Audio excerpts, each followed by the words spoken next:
Black mail order, bride rejected for her color, until a millionaire farmer saw her as his perfect.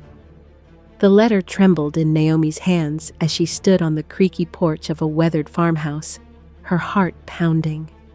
The man before her, tall and broad-shouldered, stared at her with cold, unflinching eyes. "You're not what I ordered," he said, voice sharp as a whip crack. Naomi swallowed hard, her dark skin burning under the judgmental gaze of the man who was supposed to be her husband. She had traveled hundreds of miles for a fresh start, only to be met with rejection before she could even step inside. But what Naomi didn't know yet was that this rejection would lead her to a man who saw her worth when no one else did. And when the richest rancher in Montana laid eyes on her, he wouldn't see the color of her skin. He'd see the fire in her soul. Would she dare to hope again? Or was love just another cruel trick?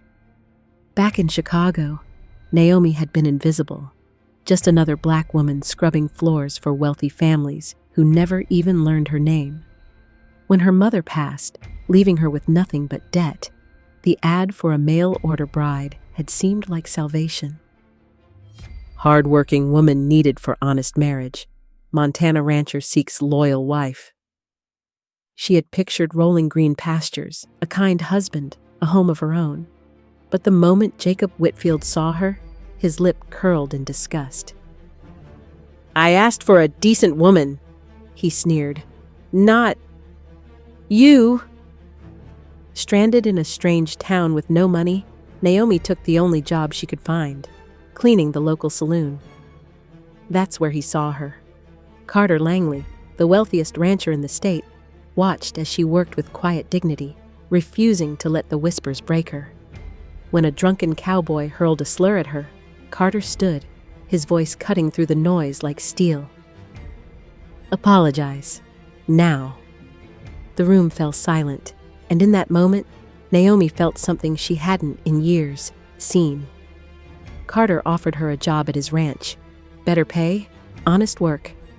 But the town wasn't ready for a black woman in their midst, let alone one working for their most respected man.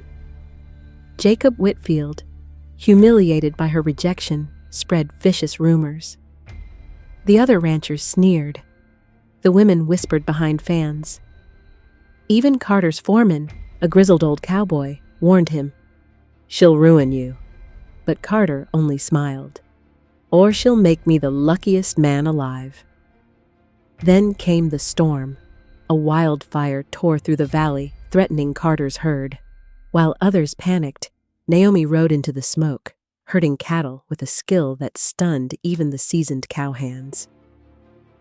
Carter watched, awestruck, as she saved half his livestock, risking her life for his land. That night, soaked in ash and exhaustion, he cupped her face. "You're the strongest woman I've ever met," he murmured, "and I'd be a fool to let you go." But Jacob wasn't done. He rallied the town against them, accusing Naomi of theft, of witchcraft, of anything to turn Carter against her. Then came the ultimatum. Send her away, or lose everything. For the first time, Carter hesitated, and Naomi, heart shattered, saddled her horse at dawn. She wouldn't beg, not even for love. Carter found her at the train station. "You're leaving?" His voice was raw. "You chose," she said simply. "No." He gripped her hands. "I choose you, every damn time." Then he turned to the gathered crowd, his voice ringing clear. "If she goes, I go, and good luck running me out. This land is mine, and so is she." A year later, Naomi stood on the porch of their ranch, watching the sunset paint the sky gold. Carter's arms wrapped around her, his lips brushing her temple. "Still think I'm not what you ordered?" she teased. He laughed, low and warm. "No, darling, you're exactly what I needed." And as the wind carried the scent of hay and hope, Naomi knew she was home.